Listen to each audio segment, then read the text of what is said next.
Hello guys, welcome to my channel oh my dish. আজকে আপনাদের জন্য নিয়ে এসেছি একটি অসাধারণ বিরিয়ানির রেসিপি। খুব সহজ উপায়ে রাঁধুনি রেডিমিক্স বিরিয়ানি মশলা দিয়ে আপনাদের কাছে তৈরি করে দেখাবো রেস্টুরেন্টের মতো বিরিয়ানি। তাহলে চলুন দেরি না করে শুরু করে দিই এই বিরিয়ানির রেসিপি। প্রথমে আমি 1.5 কেজি গরুর মাংস নিয়ে নিয়েছি। এবার এতে এক একে আদা বাটা, রসুন বাটা, গরম মশলা বাটা, পরিমাণ মতো লবণ, টক দই, 1 প্যাকেট রাঁধুনি রেডিমিক্স বিরিয়ানি মশলা, 2 চামচ লেবুর রস দিয়ে মাংসটি ভালো করে ম্যারিনেট করে নেব।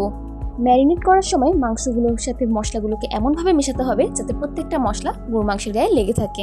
এবার আমি র্যাপিং রোল দিয়ে মাংসগুলোকে র্যাপ করে রেখে দিচ্ছি 2 ঘন্টার জন্য, যার ফলে মাংসটা অনেক নরম হবে। এবার আমি একটি হাঁড়িতে তেল দিয়ে নিলাম। বেরেস্তা করার জন্য পেঁয়াজ কুচি দিয়ে দিলাম। মাঝারি আঁচে পেঁয়াজগুলোকে বেরেস্তা করে নেব। বেরেস্তা করা হয়ে গেছে, এবার উঠিয়ে নেব। বেরেস্তা তেলটাতেই আমরা ম্যারিনেট করা গরুর মাংসগুলো রান্না হওয়ার জন্য দিয়ে দেব। মাংসগুলোকে ভালো করে নাড়তে হবে যাতে নিচে লেগে না যায়। আর এর মাঝে আমরা বাদাম বাটা দিয়ে দিলাম। এরপর ভালো করে নেড়েচেড়ে আমরা ঢাকনা দিয়ে ঢেকে দেব। কিছুক্ষণ পর ঢাকনা খুলে আবার মাংসগুলোকে নেড়ে দেব। গরুর মাংসটি যত ভালো করে কষানো হবে স্বাদ তত দ্বিগুণ বাড়তেই থাকবে। 80% গরুর মাংস রান্না হওয়া শেষ। ধুয়ে রাখা 1 কেজি পোলাওয়ের চাল দিয়ে মাংসটার সাথে ভালো করে নেড়েচেড়ে ঢাকনা দিয়ে ঢেকে রেখে দেব। 1 কেজি চালের জন্য 1.5 লিটার পানি গরম করে ফুটিয়ে নিয়েছিলাম, সেটাই দিয়ে দিয়েছি। পরিমাণ মতো লবণ দিয়ে ভালো করে নেড়ে ঢাকনা দিয়ে ঢেকে দিয়েছি। এবার একটি কড়াইয়ে তেল দিয়ে নিয়েছি গরম হওয়ার জন্য। তেলটা গরম হয়ে গেলেই কেটে রাখা আলুগুলো দিয়ে দেব ভাজার জন্য। আলুগুলোর উপর সামান্য লবণ আর হলুদ গুঁড়ো দিয়ে দিলাম।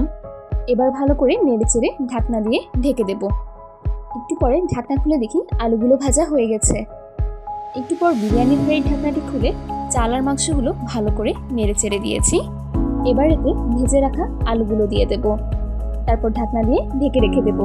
কিছুক্ষণ পর ঢাকনা খুলে দেখি পানি শুকিয়ে গেছে। এবার এতে একটু চিনি আর দুধের গুঁড়ো দিয়ে দিলাম। সবার প্রথমে করে রাখা বেরেস্তাগুলো দিয়ে দিলাম। এবার একটু কিশমিশ দিয়ে দিলাম। দিয়ে ভালো করে সবগুলো বিরিয়ানিতে মিক্সড করে দিলাম। ওপরের ভাতগুলো নিচে আর নিচের ভাতগুলো উপরে উঠিয়ে এভাবে করেই নেড়ে দিয়েছি যাতে প্রত্যেকটা ভাতের সাথে সবকিছু মিশে যায়। আর এরই মাঝে রাঁধুনি রেডিমিক্স বিরিয়ানি মশলা দিয়ে আমার চটজলদি বিরিয়ানি রান্না করা শেষ। মাশাআল্লাহ, খুব সুন্দর স্মেল আসছে। অপেক্ষার পালা শেষ, আমি গেলাম খেতে। আল্লাহ হাফেজ।